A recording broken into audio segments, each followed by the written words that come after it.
Allez, ça y est, c'est bon, nous sommes live. Alors, d'abord, bienvenue à tout le monde. Merci d'être là. Je ne sais pas dans quelle partie vous êtes, mais dans ma partie du monde, on est encore le matin. Donc, bonjour à tous.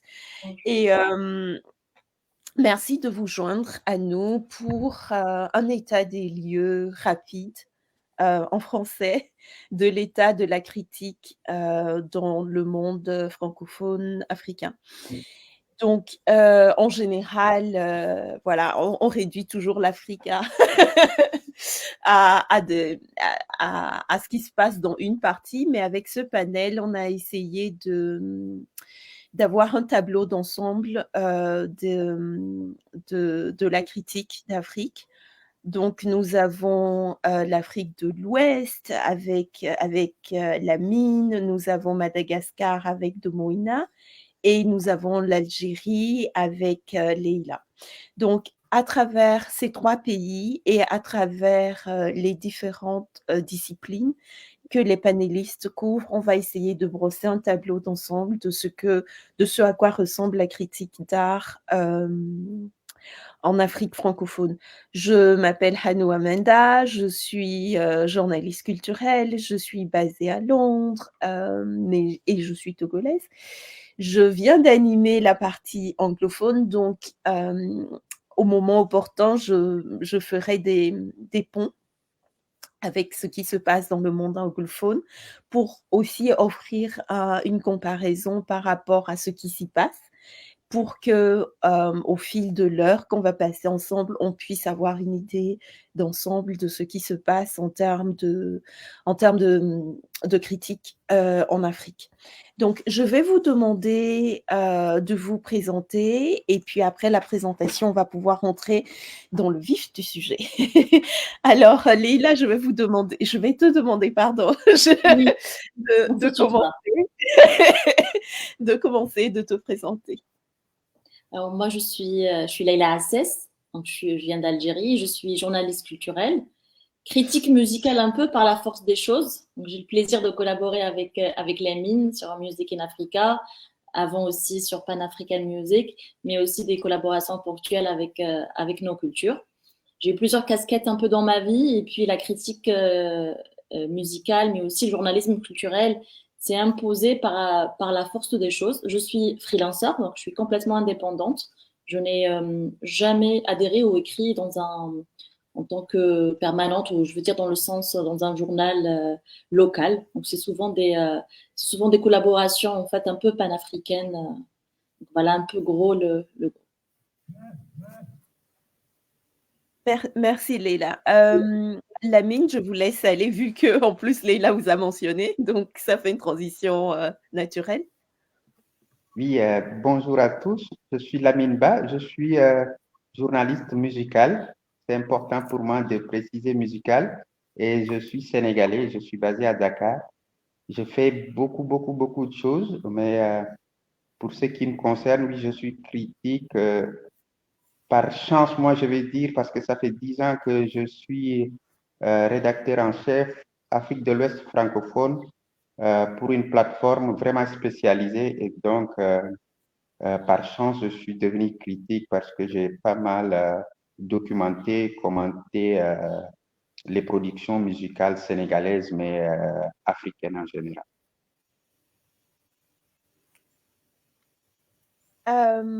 Oups, excusez-moi. Les- les- Merci Lamine. De Moïna, c'est à vous. Merci à nous et rebonjour. Rebonjour à tous les panélistes et rebonjour aussi à ceux qui nous suivent en ligne. Donc moi, je suis Doumoune Ratar, je suis journaliste culturelle aussi depuis 2004. Jusqu'en 2014, j'ai travaillé pour des entreprises de presse locales. Et puis, à l'époque, j'étais un peu plus polyvalente. Donc, mon premier amour, c'était la littérature. Donc, j'ai fait de la critique littéraire. Après, j'ai fait aussi de la musique un peu. Et puis, je me suis spécialisée à un moment dans la danse contemporaine, critique toujours. Et j'ai fait un peu de tout, mais finalement, j'ai choisi de me spécialiser dans le cinéma. Alors, je suis actuellement en freelance aussi. Je préside l'Association des critiques cinématographiques de Madagascar. Et j'ai coordonné jusqu'en 2022 la revue des panafricaines des critiques cinéma qui s'appelle AOTélé, qui a été fondée par Claire Diao. Donc voilà, en quelques mots en ce qui me concerne. D'accord. Donc, je vous remercie. Je voudrais donc qu'on rentre dans le vif du sujet. À travers vos disciplines respectives, quel est l'état aujourd'hui et dans vos pays respectifs, quel que soit votre lieu de résidence? Pardon. À travers donc à travers vos spécialités et aussi les pays dans lesquels vous opérez, si c'est votre pays de résidence ou les pays dans lesquels vous voyagez. Je voudrais savoir quel est l'état aujourd'hui de la critique chez vous, de la critique d'art chez vous. Domoïna, je vous laisse continuer. D'accord. Alors, comme je suis basée à Antananarive, c'est-à-dire Madagascar, c'est la région océan Indien, Afrique de l'Est aussi un peu. Donc, dans cette partie-là, en tout cas, si on parle de Madagascar, la critique, c'est vraiment encore assez balbutiement, si on peut le dire. On a commencé on va dire, à faire, à parler de critique dans les années, je pense au début des années 2000, on va dire 2007, 2008, 2009, par là. C'est une initiative qui émanait du directeur des rencontres du film court, Laz, que je remercie, qui a invité des critiques cinéma à Madagascar dans le cadre de son festival. Donc, le travail, je veux dire, de promotion du métier, de la discipline, si on peut le dire ainsi, la critique cinématographique et de film, commençait à se structurer, si on peut le dire, à cette époque-là. Et depuis, on a continué à organiser comment dire, des ateliers de critique pour justement, même parce que même les professionnels du cinéma et de l'audiovisuel ont du mal encore jusqu'à aujourd'hui à comprendre, on va dire, l'importance, les enjeux de la critique d'art en général. Auparavant, moi, je pratiquais la critique vraiment dans le cadre de mon métier, mais c'était vraiment parce que j'adorais faire ça. Moi, j'ai fait des études littéraires de lettres françaises, on a fait de l'histoire de l'art. Donc, c'était pour moi naturel de poursuivre ça dans mon cursus professionnel. Donc, c'est pourquoi je me suis intéressée un peu à toutes les disciplines. J'ai essayé de faire de la critique littéraire, musicale, art visuel, danse contemporaine, tout ce que vous voulez. Pour sortir un peu du reportage classique, de rapportage de faits qu'on fait habituellement en tant que journaliste. Je m'ennuyais un peu, si vous voulez. Donc, je me dis, je vais lancer la critique comme ça. Et j'ai fait ça pendant une dizaine d'années, avant de me spécialiser vraiment dans le. Mais après, c'est vraiment parce que ça aussi, c'est vraiment une question de background. Si on n'a pas le background, on ne peut pas se permettre de faire cet exercice comme ça. Et ce que je constate tout simplement quand je vois un peu le paysage, on va dire médiatique, il y a très peu de critiques, en tout cas en ce qui concerne Madagascar. Si on jette un petit coup d'œil au niveau océan Indien, je viens récemment d'animer un atelier de critique de films aux Seychelles et malheureusement le constat est le même parce que au niveau des professionnels avec qui j'ai travaillé, la notion de critique, c'est vraiment quelque chose de nouveau pour eux. Et c'était vraiment une rencontre plutôt pour faire connaître un peu à quoi ça sert dans un pays où on n'a pas d'école de cinéma, dans un pays où les structures ne sont pas encore mises en place. C'est vraiment quelque chose qui est très important. Donc, si on brosse un peu le tableau, on est encore vraiment au début, on va dire, du chantier où on sensibilise, on fait encore connaître c'est quoi le métier de critique, c'est quoi la critique d'art. Et là, c'est encore au niveau général, mais après, peut-être dans 2, 3 ans, on va se spécialiser, aller dans les critiques littéraires, critiques musicales, critiques de danse et des autres disciplines. D'accord. Merci. Lamine, c'est à vous. Je voudrais savoir à quoi ressemble aujourd'hui la critique d'art au Sénégal et puis dans les autres pays dans lesquels vous voyagez le plus. Merci à nous. Je pense que le constat est un peu le même. Si j'ai compris, Domwana, le constat est un peu le même au Sénégal. Ta question concerne la critique d'art en général. Il faut dire que si on prend en général l'art, on peut voir qu'au Sénégal, il y a quand même une longue tradition euh, de, euh, de critique, même si elle n'est pas développée. Elle est, comme l'a dit Domwana, ici aussi au Sénégal, embryonnaire, dans le sens où c'est pas quelque chose qu'on voit tout le temps. Il existe quelques critiques, mais ils sont très rares, même si traditionnellement, par exemple, par rapport à la biennale qui a toujours été organisée, ça fait des années maintenant que c'est organisé, il y a vraiment, on peut retrouver des critiques, on peut nommer des critiques sénégalais. Pour ce qui concerne la musique, c'est un peu différent. Il n'y a pas véritablement de critiques musicaux. Si on entend bien, on parle de journalistes culturels, donc ils ne sont pas vraiment spécialisés. Et ça aussi, ça n'aide pas à vraiment développer, selon moi, la critique. Ce qui fait elle est embryonnaire ici au Sénégal. Si on sort du Sénégal, on peut avoir le même constat euh, sur des pays comme la Côte d'Ivoire, sur des pays comme le Cameroun. Il y a une certaine, en fait, euh, la critique, elle existe, mais elle est très embryonnaire, elle est pas reconnue, elle est non structurée, ce qui fait que ce qu'ils font, je pense que Domana a dit quelque chose de très important. Ceux qui font ce métier-là, ceux qui se spécialisent, se disent critiques, sont d'abord des amoureux soit de l'art ou de la littérature ou de l'écriture. Donc, ce qui fait que ils naturellement développent ce,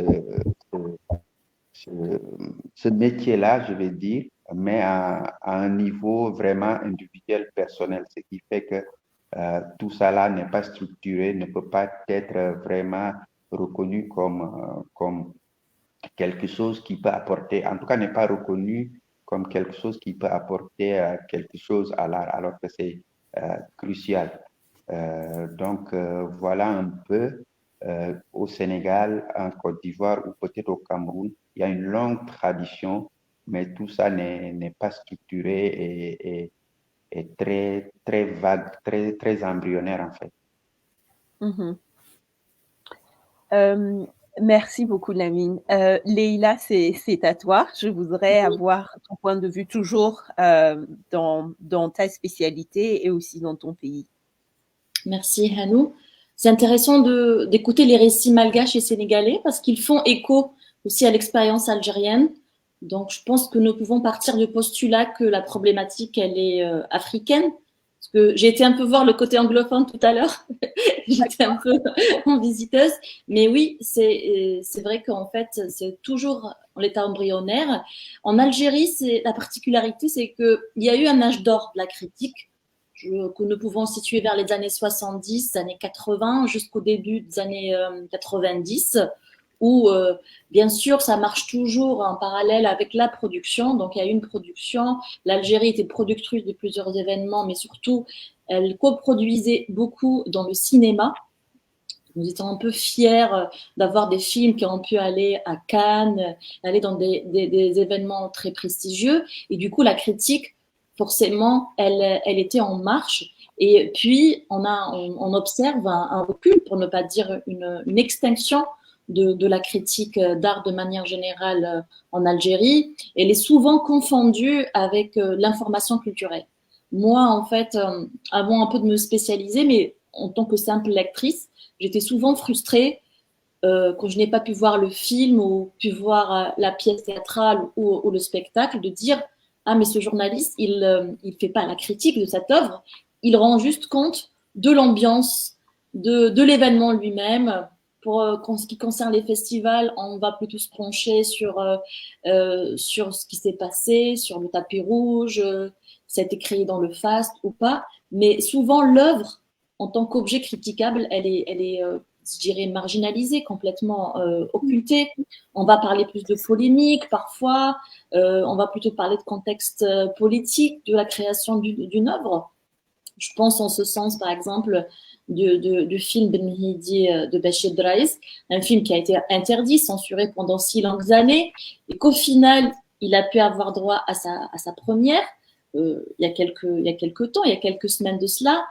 C'était pas une première grand public, donc tout le monde n'a pas été convié.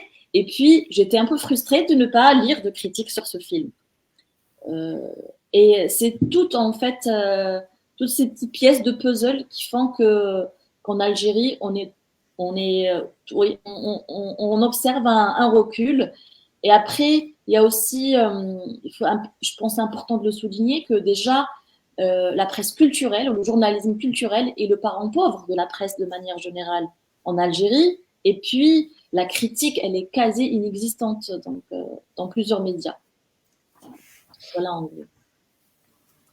Alors, ce qui est intéressant pour moi de voir, c'est que réellement, les problèmes que vous avez mentionnés, Domoïna a parlé du fait que c'était à l'état embryonnaire, mais aussi de l'absence de formation en tant que telle.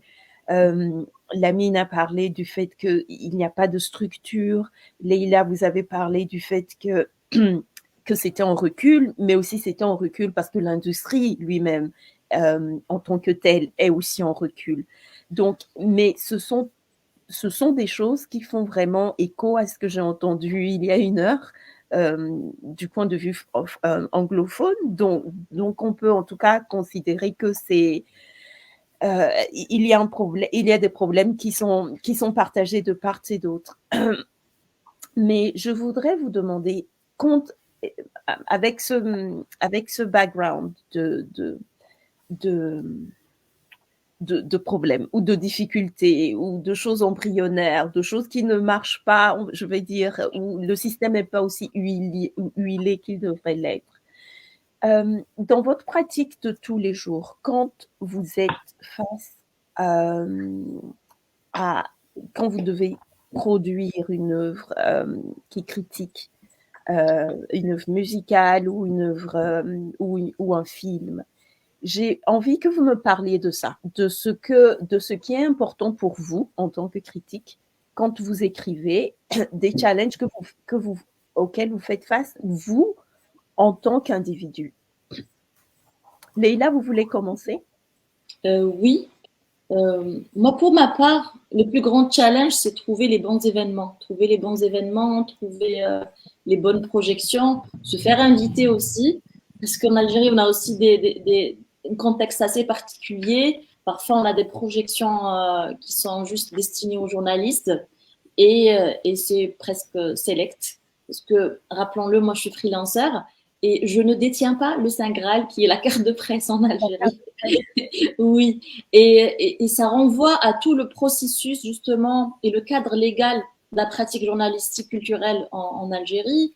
Rappelons qu'il y a eu aussi des nouvelles lois, il y a le cadre de loi 2023 sur la presse écrite et la presse électronique, où en fait on a légiféré et c'est quasi aujourd'hui une existence. En fait, une presse indépendante une presse de spécialité qui va justement se spécialiser en musique, en critique cinéma. Donc on passe par un long processus administratif pour pouvoir décrocher l'agrément, un agrément. Donc c'est tous ces process-là qui peuvent fausser la route, on va dire, freiner la critique.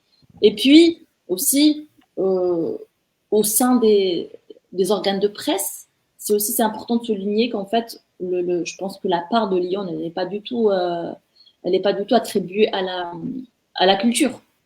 Ce sont souvent en fait parfois des rubriques de remplissage ou parfois en fait c'est du copier-coller. On a l'agence algérienne de presse, l'APS, qui fournit souvent en fait des articles très généralisés où ils sont repris par les autres journaux.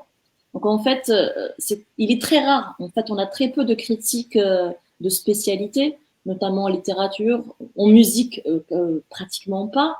Donc ce qui fait qu'en fait, on va plutôt se pencher vers des articles plutôt généralisés et surtout, le terme critique en lui-même, il mal compris. Critiquer, ça veut dire que je vais forcément dire des choses négatives, alors que non, on interroge une œuvre sans contexte de création, sans rapport à la réception critique et la société dans laquelle elle a été diffusée. Donc en fait, je pense que, par exemple, ce que Damoniel avait dit tout à l'heure par rapport le processus et surtout le cursus littéraire, parce que je viens aussi du même cursus, c'est justement en fait des mécanismes qui sont naturels pour nous d'émettre une critique autour d'une œuvre, mais c'est malheureusement pas généralisé. D'accord. Lamine, comment ça se passe pour toi quand tu es face à une œuvre musicale et que tu dois écrire une critique? Moi, le problème, j'ai commencé parce que j'ai commencé à m'interroger en tant que critique sur les œuvres parce que j'aimais la musique, j'aimais écrire. Après, j'ai eu à bénéficier de formations grâce au Goethe Institut pour vraiment me spécialiser en tant que critique.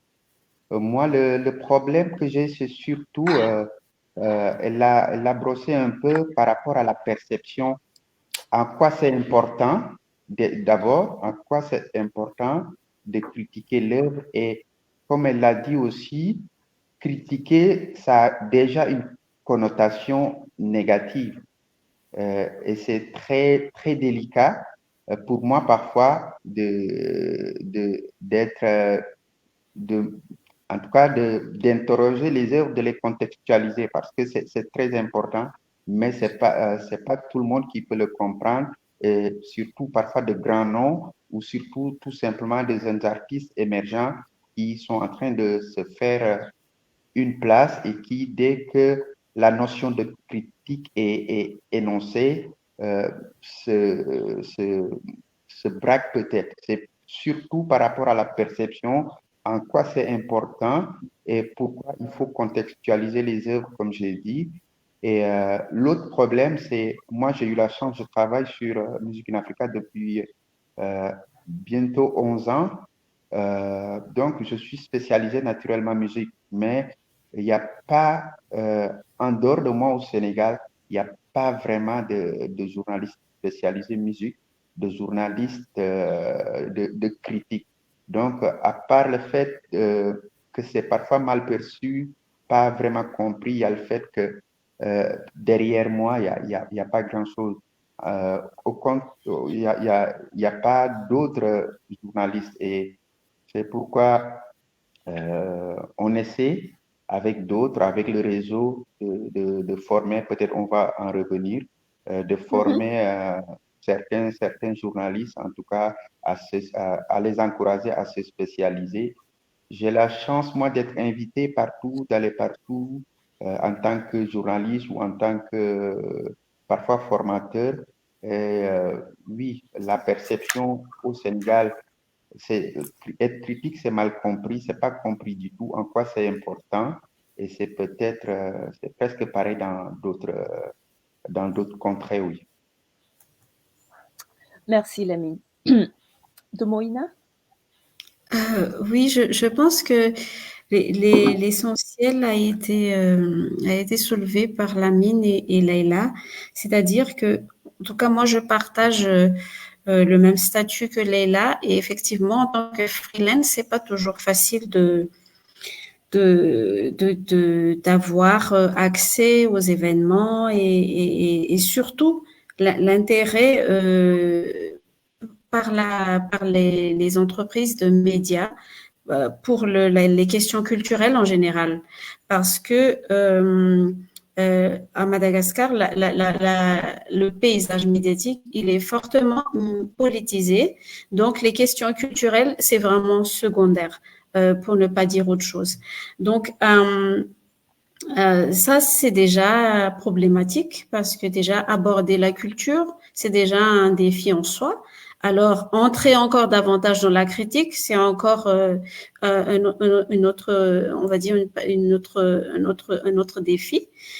Donc, c'est pas toujours facile.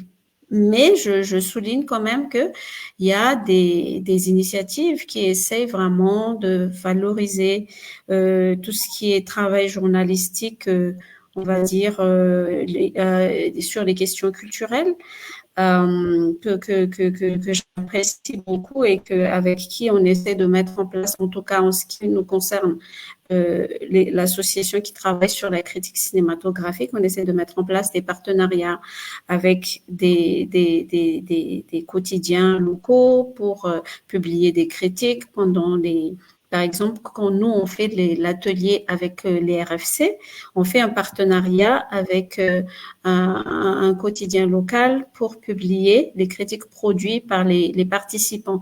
Donc, je trouve que ça, c'est déjà une volonté vraiment qui va dans le sens de la promotion et il y a aussi une compréhension des enjeux parce qu'on est dans un pays où il n'y a pas d'école de journalisme, il n'y a pas d'école de cinéma et tout le monde se débrouille pour avoir le background qu'il faut pour faire le métier. Donc, on essaie de mutualiser un peu les efforts, si vous voulez, pour aller dans ce sens-là où il faut vraiment qu'on fixe une forme de standard pour être à peu près aux mêmes normes que ce qui se fait dans le monde.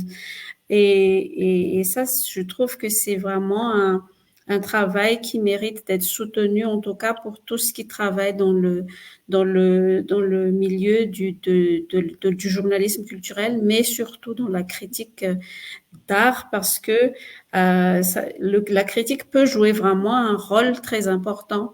Nous, par exemple, moi personnellement, je fais ça régulièrement avec les artistes, de donner une sorte de feedback à partir des critiques, et ça aide les professionnels à améliorer leur manière de travailler, les œuvres sur lesquelles ils travaillent. Quand on fait des projections, par exemple, pour des projets en développement, ça peut aider. Donc, c'est aussi tout cet environnement qu'il faut prendre en compte et qu'il faut essayer de trouver sa place. Peut-être qu'on n'a pas notre place vraiment on va dire, dans la presse, d'autant que la critique est plutôt liée à la presse écrite. Et c'est encore difficile parce que la presse écrite, c'est pas tout le monde qui a accès à la presse écrite. Et en plus, c'est dans la langue française. En tout cas, à Madagascar, je l'ai fait dans la langue française. Donc, faire ça en langue malgache, c'est encore un autre défi pour être un peu plus accessible à un public plus large. Donc, c'est encore beaucoup de défis, beaucoup de challenges, mais on est là et j'en profite pour dire qu'il y a le réseau Critique africaine qui essaie de structurer, de faire des choses pour aider la critique à avancer au niveau africain parce qu'on a soulevé la question que c'est vraiment une problématique à l'échelle continentale. Donc, cette initiative-là vient répondre justement à ce problème, apporter des réponses pour organiser des formations, essayer d'organiser des rencontres en partenariat avec des organisateurs d'événements culturels au niveau continental pour que la critique puisse justement se développer petit à petit au niveau du continent. Et alors, merci beaucoup parce que on va revenir à la formation, en tout cas pas à la formation. On va revenir aux efforts de structuration et aux initiatives dans un moment, mais vous avez tous touché du doigt quelque chose que je trouvais important, c'est-à-dire que de Moïna, vous avez parlé de feedback, de commentaires pour, euh, pour, euh, pour les réalisateurs. Leïla, vous avez parlé de problèmes de perception avec la mine, et donc je voudrais juste m'attarder sur ça juste un moment, à savoir, quand vous êtes en train d'écrire, sachant les difficultés de l'environnement dans lequel vous êtes et la difficulté de l'exercice, ainsi que la perception négative qui est attachée juste à la pratique elle-même, par le fait du titre, comment est-ce que vous trouvez un équilibre pour dire le fond de votre pensée? Je pose la question parce que dans la semaine en préparant le panel, j'ai eu une discussion où on m'a dit dans le milieu francophone, on nous dit qu'on n'est pas critique d'art, on est médiateur culturel parce que tout est tellement embryonnaire qu'on n'est pas censé critiquer, même si on a quelques réserves par rapport à certaines œuvres, on est censé être hyper optimiste. Donc, je voudrais vous demander, et donc dans le panel anglophone, quelqu'un s'est décrit comme quelqu'un qui dit la vérité. Donc, je voudrais à nouveau m'attarder sur vos pratiques personnelles quand vous êtes en train d'écrire et de donner votre ressenti, de décoder un œuvre, de le contextualiser. Quel équilibre trouvez-vous entre ce que vous pensez, le fond de votre pensée, comment vous écrivez, vous le délivrez, comment vous l'écrivez, le fond de pensée? Est-ce que vous mettez une côte, est-ce que vous mettez un peu de sucre pour faire passer la pilule amère, ou comment trouvez-vous votre équilibre dans l'écriture de votre critique? C'est une question. Oui, Leïla. Très bonne question, ouais. Leïla, vous voulez commencer? Oui, je vais commencer. Oui, parce que c'est un peu marrant, parce que ça fait un peu écho à mon expérience personnelle, où parfois on me dit « Vas-y mollo, t'es une tueuse, on a toujours peur de toi quand tu parles ». Et c'est souvent comme ça, anecdotique, ou parfois même, c'est même pas un article officiel, ou j'ai rien encore publié, j'ai juste posé une question à un auteur ou un artiste sur son réseau social, et qu'on vient tout de suite me dire en aparté, il l'a mal pris. C'est souvent en fait des anecdotes dans ce sens, mais je pense qu'en fait ça nous renseigne sur le degré de maturité déjà du processus créatif, artistique. Parce que je pense que les artistes ne sont pas habitués à être critiqués et ne sont pas habitués en fait à prendre du recul par rapport à leurs œuvres. Une œuvre, une fois qu'elle est délivrée, entre guillemets, elle fait objet d'une réception critique.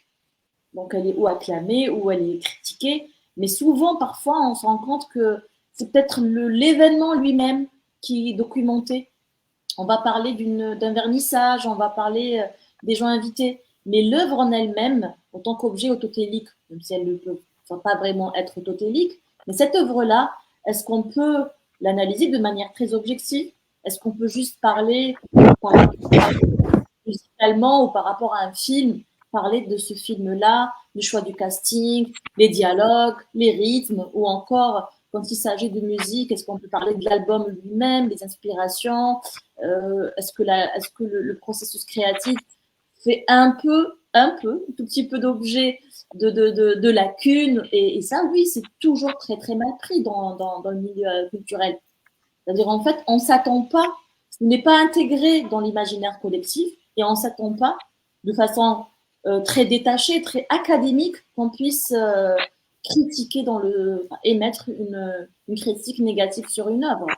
Après, oui, c'est vrai que on va faire en sorte d'être le plus objectif possible, cela va de soi, mais on est obligé aussi de balancer un peu et de dire les choses, oui.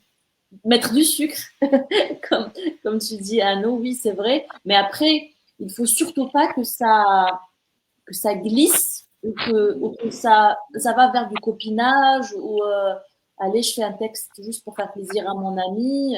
Non, mais après, et c'est vrai que moi, par exemple, en tant que freelanceur, j'ai la chance de sélectionner moi-même parfois les événements auxquels je participe.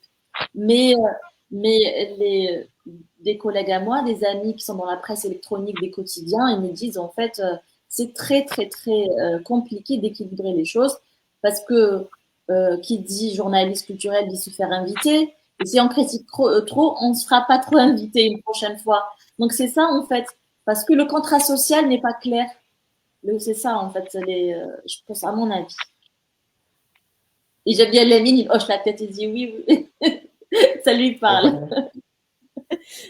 Merci, Si tu veux être invité, hein. Ah oui.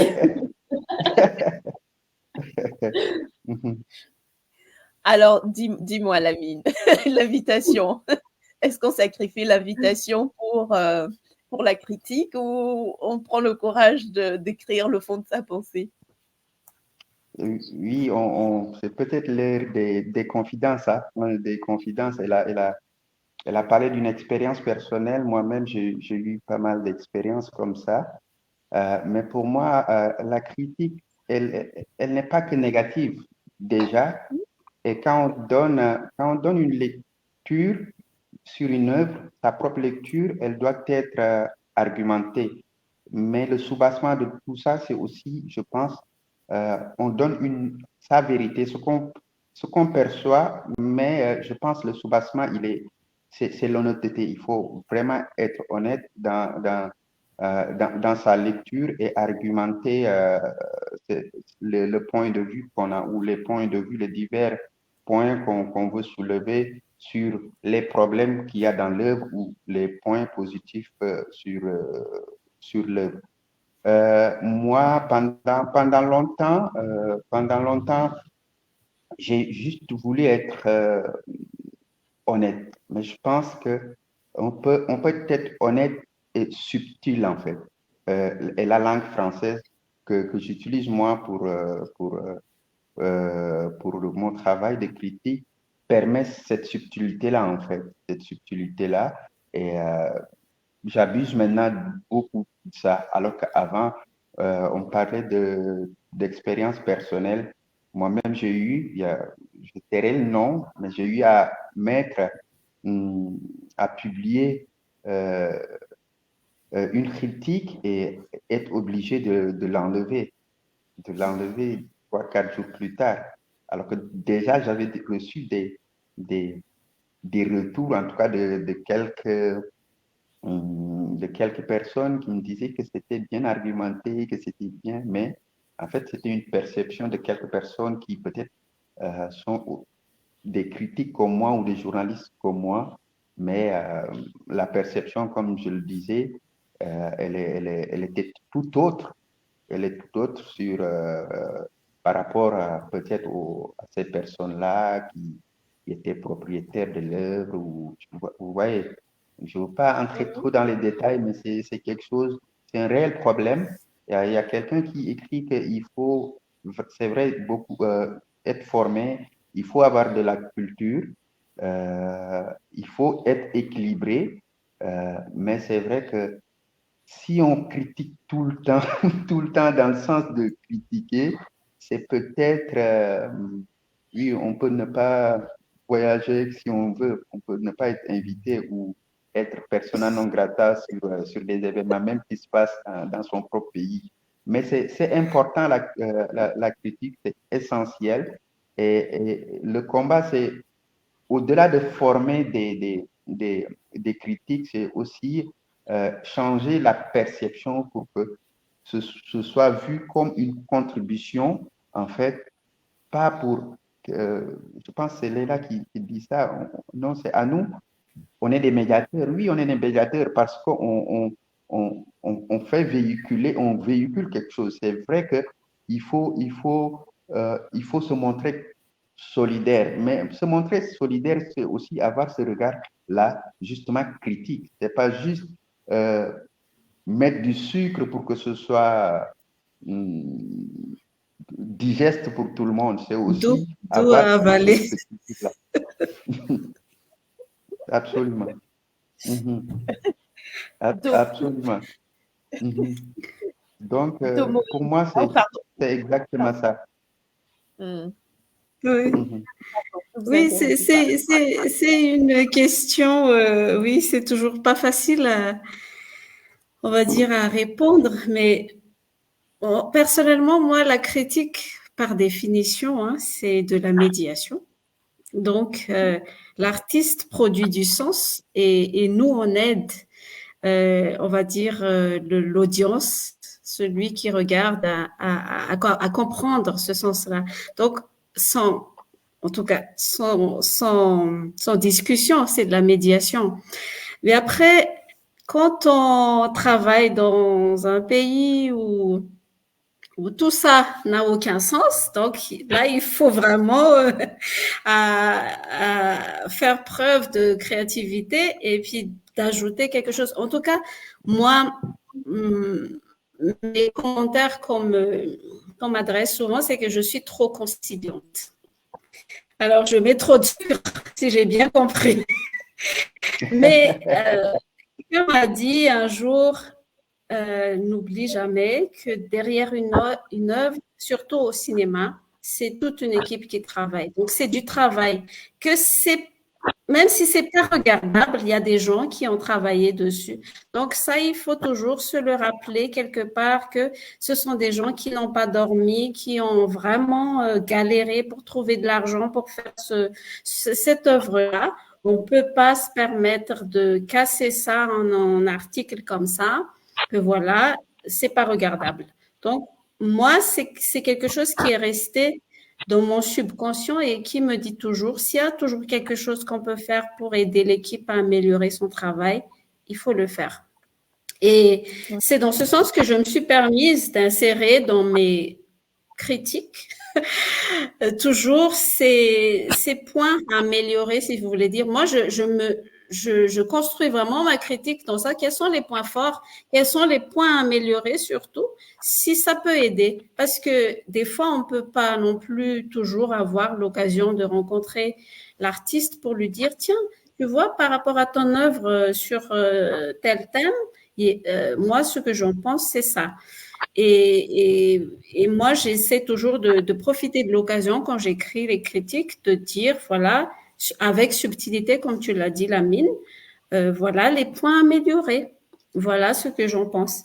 Tout en restant toujours dans cette logique de médiation parce que notre travail s'adresse surtout au public pour l'aider à lire les œuvres artistiques.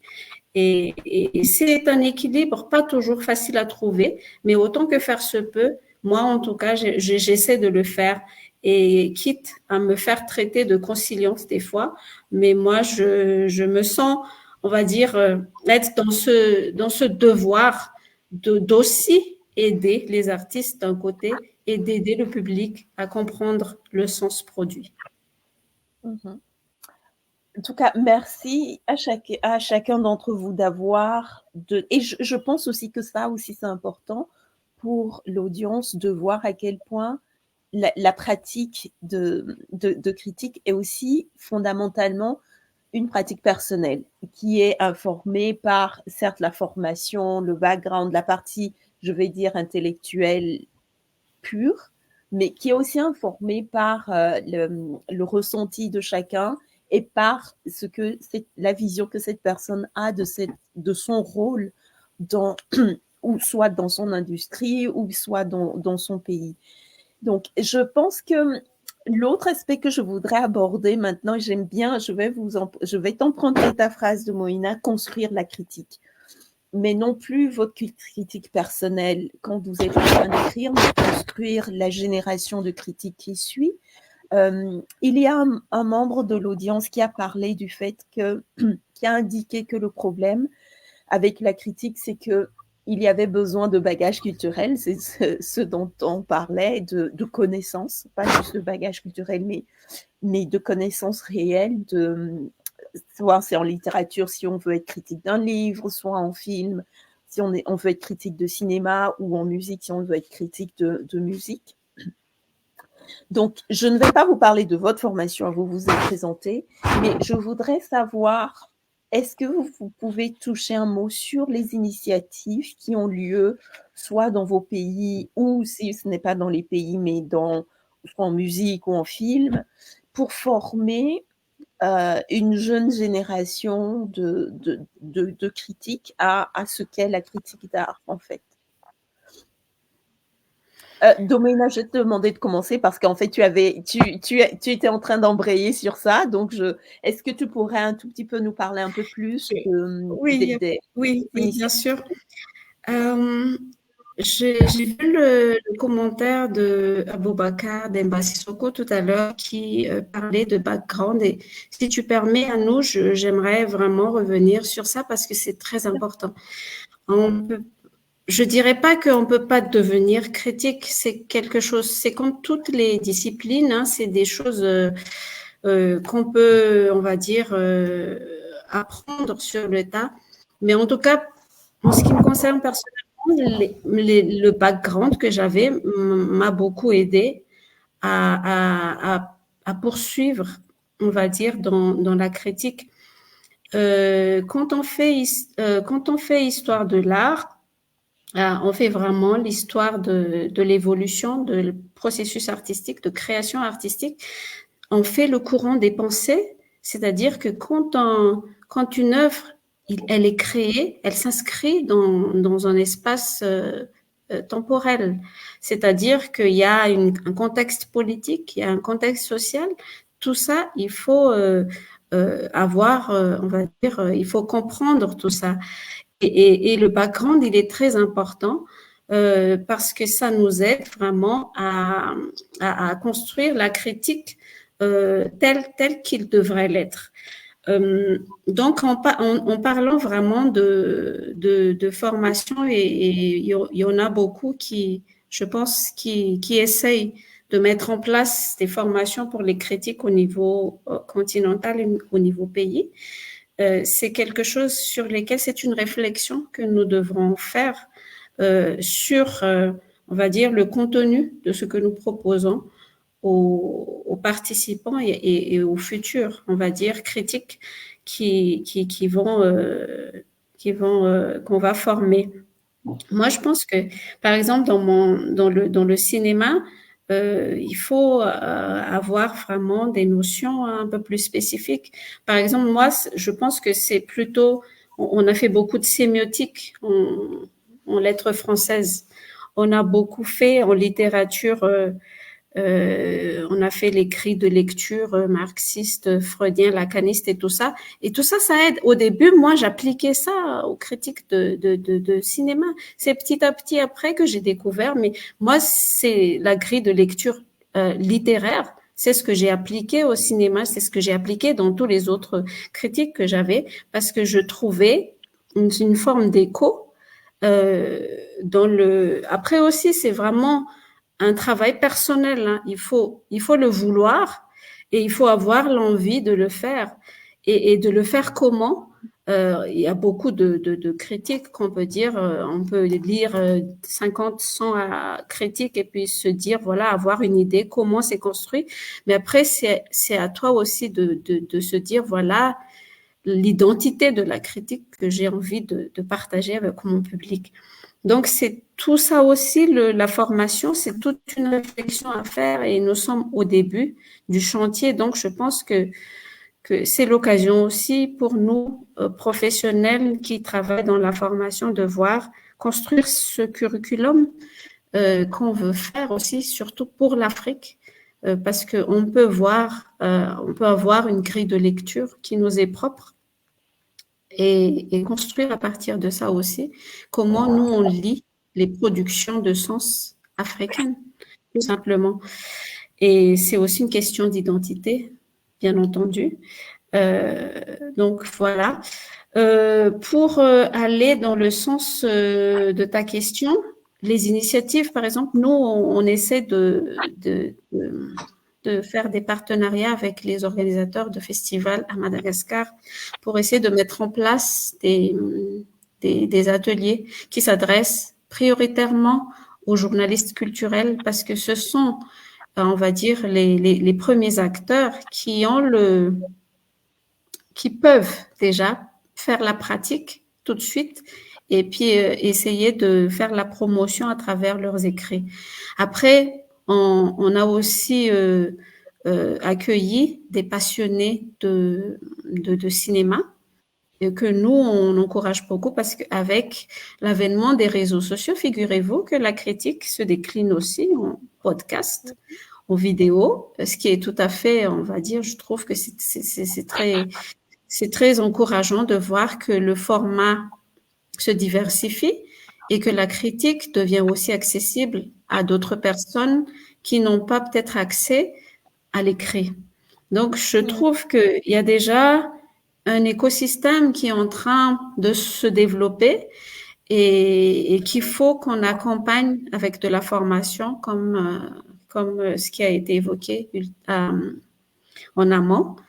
Et je pense que on peut vraiment se concerter au niveau continental pour trouver, on va dire, une colonne vertébrale à laquelle on articule tous nos efforts et tous nos initiatives et avoir un peu plus d'impact. Je pense que c'est le prochain, on va dire, le prochain chantier auquel il faut vraiment s'atteler. Mhm. Merci, Domoina. Lamine, quel est ton plan de succession? Parce que ça fait 10 ans que tu es là, tu es le seul à être là en musique. Donc, pareil, la question, c'est celle de la formation de la nouvelle génération. Et aussi, je pense que particulièrement dans ton cas, Lamine, est-ce qu'il y a des gens qui sont intéressés pour être critiques musicales? Parce que voilà, donc je voudrais que tu adresses ces deux questions-là. Quel est l'état des formations des initiatives, mais aussi est-ce qu'il y a un intérêt de part et d'autre de jeunes intéressés, de jeunes futurs critiques, mais aussi de la part du public? Oui, peut-être avant de répondre à ta question, c'est par rapport à ce que Domona a dit. Je pense que la critique, non, c'est toi, je pense qu'il a dit à nous, c'est une approche aussi personnelle. C'est vrai qu'il y a, il y a un jargon, tout un schéma qui est là et qu'il faut peut-être connaître, maîtriser pour pouvoir justement traduire sa perception unique sur une œuvre.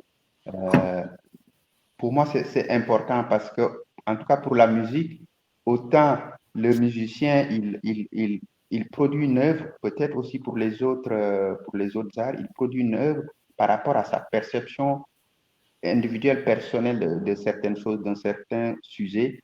Et pour moi, c'est aussi une lecture personnelle qu'on peut apporter.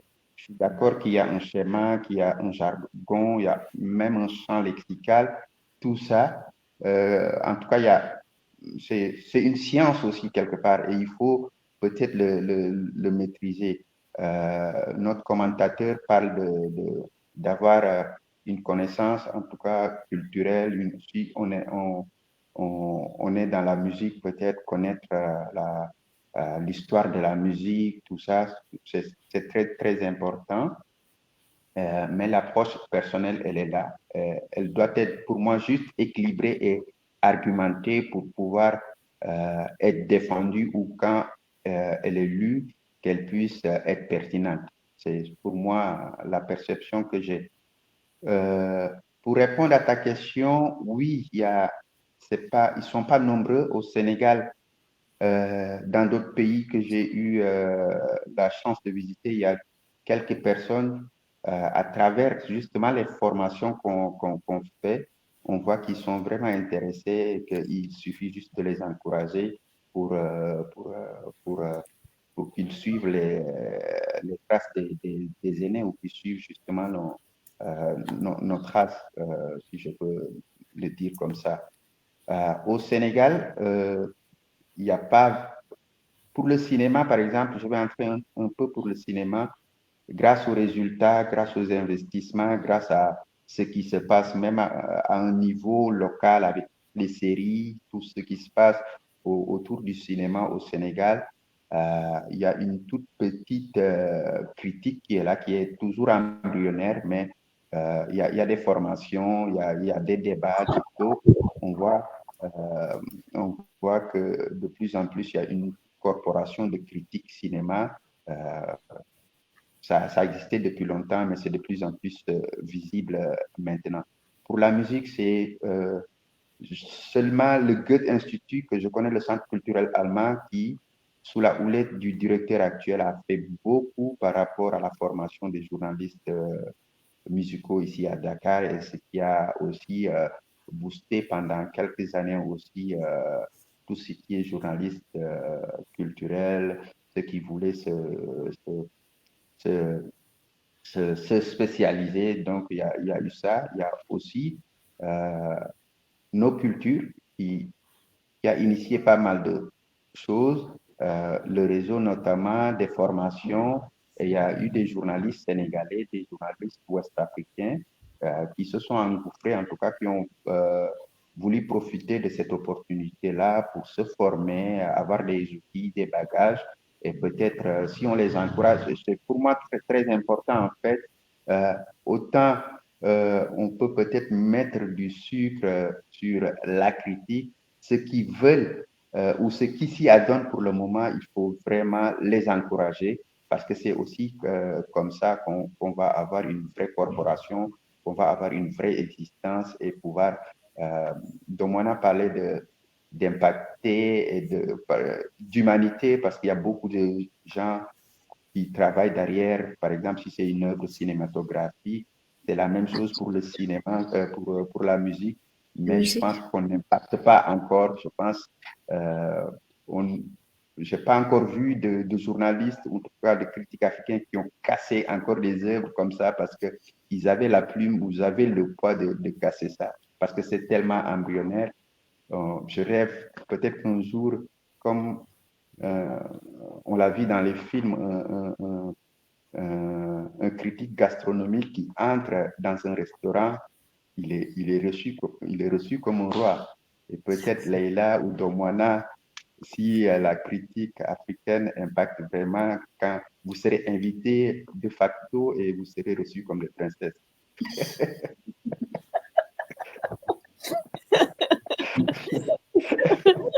Donc, voilà ce que je vous dis. Travail derrière. Hein?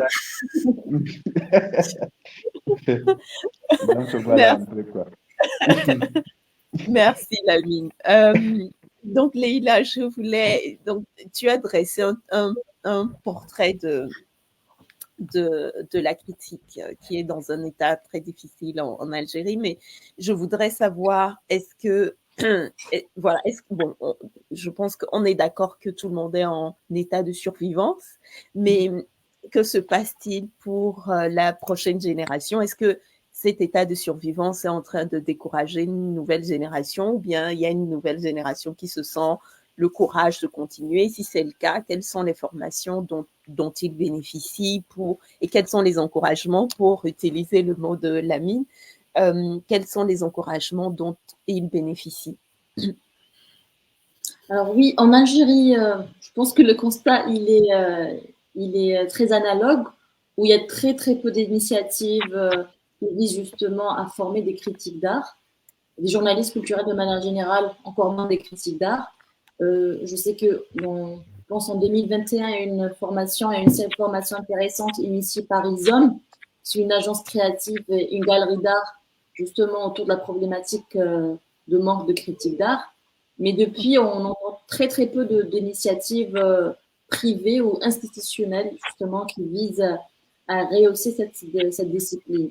Néanmoins, en fait, il y a quelques initiatives initiées justement ou démocratiser la pratique de la critique. Moi, je pense en ce sens à la littérature, qui a, je crois, la part de roi, de choix. notamment avec Lecture Monde de Tawfiq Belfadel, qui lui, il est l'heureux lauréat du concours Nos Cultures 2022 critique littéraire, ou encore il y a l'Algérie littéraire, encore une fois une initiative personnelle de Sarah Kharfi, qui elle aussi, elle fait partie du réseau critique africaine et elle a été nombreuses fois membre du jury des concours Nos Cultures. Et je pense en fait, il n'existe pas des initiatives ou un programme ou un agenda officiel ou institutionnel ou même à titre privé avec une vision pour le court, le moyen et surtout le long terme pour la critique. C'est souvent embryonnaire, c'est souvent des initiatives personnelles. Rappelons que ça prend beaucoup de temps, une initiative personnelle, et on a besoin d'argent, parce que l'argent reste tout de même le nerf de la guerre. Donc, mettre de l'argent dans la formation, mettre de l'argent aussi dans la critique, c'est chose très peu commune en Algérie. Je dirais même dans l'Afrique du Nord. J'ai pu observer cela aussi chez les pays voisins. C'est toujours vraiment un état très embryonnaire. C'est très, très timide d'aller vers des initiatives en ce sens. Mmh. Alors, il nous reste une quinzaine de minutes, donc je ne suis pas sûre qu'on aura le temps pour 2 séries de questions, mais je voudrais en tout cas peut-être les incorporer ensemble. Et vous demander quelle est votre vision du futur, en prenant en compte probablement aussi quel est l'impact que les évolutions technologiques vont avoir sur la critique d'art. Elle est intimement liée jusqu'à présent à l'écrit. Est-ce que le format va rester le même, surtout si on évolue dans un monde qui est de plus en plus visuel, qui demande de plus en... Et aussi, le format écrit demande un détachement, alors qu'on est dans un monde en termes d'évolution temporelle où on exige... moins le détachement n'exige à chaud tout de suite, rapidement. Donc voilà, je voudrais vous demander, en prenant en compte ces évolutions technologiques, les demandes culturelles de notre société, nos propres relations au temps, quelle est votre vision du futur? Et là, je laisse commencer. Pardon, c'est l'heure du crime au moment où ma fille rentre. Attends, on va la... C'est pas un hasard, oui. Elle vient me sauver. Elle vient me sauver. Alors, en fait, pardon. J'ai échappé par 2 fois en faisant des signes de main en disant non. Donc, je connais. Papa a manqué de vigilance 2 secondes.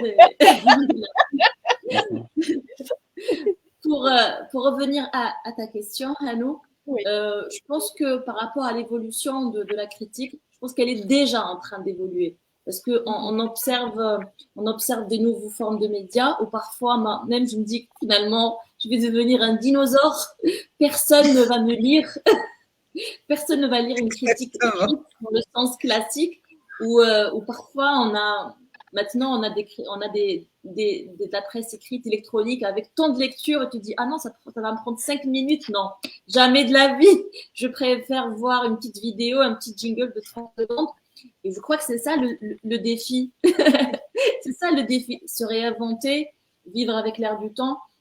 Moi, j'ai toujours été frileuse à approcher de nouvelles formes de médias, notamment la vidéo, le podcast. Mais je pense qu'on va aller vers cela. Et on observe aussi une démocratisation, peut-être pas encore de façon élargie en Afrique, mais je crois que ça commence parfois par l'Occident et ça se répercute sur nous, où il y a le podcast, il y a les vidéos, les chaînes YouTube qui démocratisent beaucoup la chose. En Algérie, on n'avait pas pris conscience jusqu'à ce que des amis journalistes de l'Afrique de l'Ouest nous le soulignent. Par exemple, on a le phénomène des bookstagrammeurs, donc c'est des Instagram spécialisés en littérature.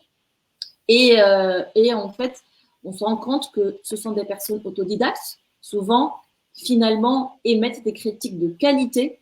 Donc, ils interrogent les œuvres. On va vraiment l'insérer. Et c'est souvent des formations littéraires. Donc, on a déjà la méthodologie qui suit, mais aussi la patience de pouvoir lire un roman, une œuvre.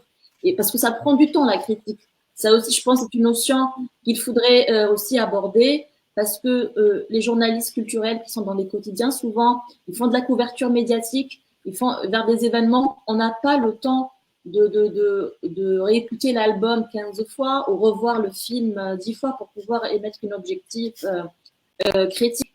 Mais je pense qu'en fait, aujourd'hui, il y a des mouvances parallèles qui sont en train de se mettre en place. Il y a une prise de conscience. Déjà, ce sont des initiatives comme celle d'aujourd'hui qui peuvent mettre des jalons et qui peuvent mettre aussi des petites pierres à suivre. Mais je pense aussi que je crois que c'est en bonne voie. Moi, je reste optimiste. Dès lors que nous avons des initiatives comme celle d'aujourd'hui, qu'on puisse émettre des postulats et émettre des postulats de sens sur cette pratique, je crois que par la suite, il faudra aussi passer vers l'action. Merci Leïla. Je t'en prie. Lamine, le futur.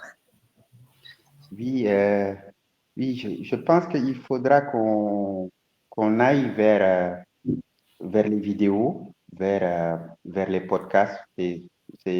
Pour moi, on est presque obligé. Au Sénégal, par exemple, si je voudrais partager avec vous 2 ou 3 exemples de cette façon-là de faire de la critique que j'ai observé il y a 1 an ou 2 ans. Et c'était justement aussi des jeunes, des très jeunes, qui n'étaient pas vraiment des journalistes, pas des critiques, mais qui juste aimaient, et c'était dans le rap, qui juste aimaient cette musique-là et qui se sont mis dans la peau de critiques et qui étaient très pertinents, très, très, très pertinents et qui avaient un réel impact sur leur chaîne YouTube en général et qui étaient suivis autant que parfois les artistes dont ils critiquaient les œuvres. Et Domana l'a dit, je pense avant, c'était aussi dans une langue locale. Pour impacter aussi, il faut qu'on aille euh, dans ce sens-là, que aussi nos langues locales puissent nous permettre d'interroger, de contextualiser, de donner des perspectives des œuvres qui sont créées dans nos pays. C'est très important. Je pense aussi que ça passe par là-bas, l'impact qu'on veut avoir sur l'art, sur le secteur, ça passe aussi par l'utilisation des langues locales. À côté, je suis aussi d'avis qu'il faut que l'écrit reste. C'est très, très important. Ça va tellement vite. Leïla l'a dit, on est des dinosaures déjà, hein, c'est parce que ça va tellement vite que en 5 ans, 10 ans, tu es un dinosaure. Mais il faut que l'écrit reste, mais il faut, oui, qu'on s'adapte, qu'on aille avec la technologie, qu'on puisse aussi, comme on le fait à l'écrit, nous-mêmes, être peut-être des podcasteurs critiques, je ne sais pas, comme tu l'as dit, des books grammar, quelque chose comme ça. Oui, et aussi, je vais terminer par ça, nos formations aussi doivent s'adapter à ça. Il y a beaucoup d'initiatives, mais les formations peut-être se focalisent un peu plus sur l'écrit, mais il faudra que aussi nos formations puissent prendre en compte cette évolution technologique-là et aussi proposer en tout cas des formations adaptées à l'évolution technologique tout simplement. Merci Lamine. Domoïna? Je suis tout à fait d'accord avec Lamine. Chez nous aussi, les initiatives sont surprenantes. Des jeunes qui prennent la caméra et puis qui se filment en train de faire une critique d'un film qu'ils ont vu. C'est extraordinaire. Moi, je pense qu'on n'a plus vraiment le choix. Il y a des initiatives qui se développent de manière indépendante. Moi, je pense que nous, on devrait vraiment continuer à promouvoir la critique par écrit parce que dans 20, 30 ans, 40 ans, on va chercher des écrits sur les œuvres produites en 2024, il n'y aura rien. Et ça, je trouve que c'est assez problématique parce que déjà, au niveau de la recherche, il n'y a pas grand-chose. Et si au niveau critique, il y a rien, là, on est en train de vraiment de perdre, on va dire, des trésors parce que la génération future n'aura rien retenu de ce qui se faisait 30 ans, 20 ans, 40 ans plus tôt. Et moi, je trouve ça très problématique en termes d'acquisition de connaissances, en termes de patrimoine, en termes vraiment de médiation, parce que déjà pour le présent, c'est vraiment préjudiciable parce que les gens de notre génération n'ont rien compris, donc n'auront rien compris de ce que les artistes ont fait. Et je trouve ça vraiment dommage. Donc, moi, je pense que les choses avec ce qui se développe déjà de manière naturelle avec l'avènement des nouvelles technologies, c'est tout à fait le bienvenu. Mais entre-temps, nous devons aussi, nous avons le devoir vraiment de développer la communauté des critiques au niveau africain parce que c'est vital pour le milieu artistique, pour le milieu journalistique, pour l'avenir, pour la génération future. Et je pense que c'est un devoir auquel il faut vraiment qu'on s'attarde et qu'il faut qu'on réfléchisse ensemble sur comment on va faire pour s'attaquer à ce chantier. Je pense que voilà, c'est le mot de la fin, on va dire. Je pense que on a juste une dernière question et puis je vais quelqu'un parle spécifiquement la mine de langue locale et qui dit je me demande si on doit penser à une critique qui fait écho avec la population pour que celle-ci ait de l'impact. Oui, c'est exactement c'est exactement ça. Je pense que si les critiques africaines veulent avoir aussi cet impact-là, une critique parle au public. Il faut que le public puisse décortiquer la langue. Je parlais de subtilité. Nos langues aussi proposent, ont cette aptitude-là je pense que pour moi, pas par exemple pour la langue Wolof, elle est tellement riche, il y a tellement de choses qu'on peut dire de façon sucrée, entre guillemets, ou salée, pour passer un message. Et donc, oui, c'est exactement ça. Pour avoir cet écho-là auprès des populations, je pense qu'il faut qu'on aille vers ça, utiliser les langues locales. Je suis d'accord qu'il faut que l'écrit reste, mais je pense que l'enjeu est ça va peut-être même faciliter beaucoup de choses si on utilise des vidéos et qu'on parle dans nos langues locales. Imagine, on touche, si par exemple il y a 4 millions de personnes qui sont à Dakar, qui vous écoutent, vous touchez par exemple 4 millions de personnes. C'est très différent si vous utilisez la langue française et c'est peut-être 100 000 personnes qui vous lisent, qui vous comprennent. Qui élitiste. Oui, exactement. Donc, c'est très important, je pense. Il faut qu'on réfléchisse aussi par rapport à ça, même par rapport aux formations. Je dis que les formations doivent s'adapter, mais aussi peut-être s'adapter par rapport à ça. Je ne sais pas comment on peut faire ça. Mais tout ça aussi, on ne l'a pas dit et il faut un accompagnement institutionnel. Tout ça, ce qu'on dit, par exemple, là, c'est une initiative qu'on peut saluer, mais je pense que je vais peut-être revenir sur ce mot-là, impacter vraiment même notre corporation de journalistes, il faut qu'il y ait peut-être plus d'accompagnement, d'initiatives de ce genre, et c'est des accompagnements institutionnels qui pourraient permettre cela. Ok. Donc, il nous reste littéralement 1 minute et je vais prendre cette minute pour...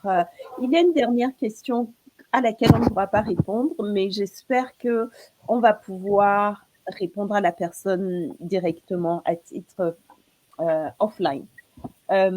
Mais je voulais prendre le temps de vous remercier pour votre temps, pour votre disponibilité, pour votre honnêteté. Et j'espère que justement, le chantier est vaste, il y a beaucoup de challenges, mais je suis heureuse à vous entendre de voir comment, déjà à titre individuel, vous naviguez ce terrain difficile et que tout en le naviguant, vous préparez aussi le chemin pour la génération qui va nous suivre. Donc, beaucoup de challenges en vue, beaucoup d'adaptations. Les dinosaures sont là, ils sont en partance, mais ils essayent de s'adapter. Et donc, j'espère que ça va, en tout cas, la discussion nous a permis, en tout cas, d'avoir des pistes de réflexion pour comment former ou comment redéfinir le futur de la critique en Afrique. Je vous remercie beaucoup, Domoina, Dani, Leïla. Merci beaucoup pour votre temps et votre disponibilité. Merci. Merci à nous. Merci. Merci, Merci pour la modération et merci à tous les deux aussi. Au revoir. Au revoir. Merci Leïla, merci Domoina. Au revoir. Au revoir.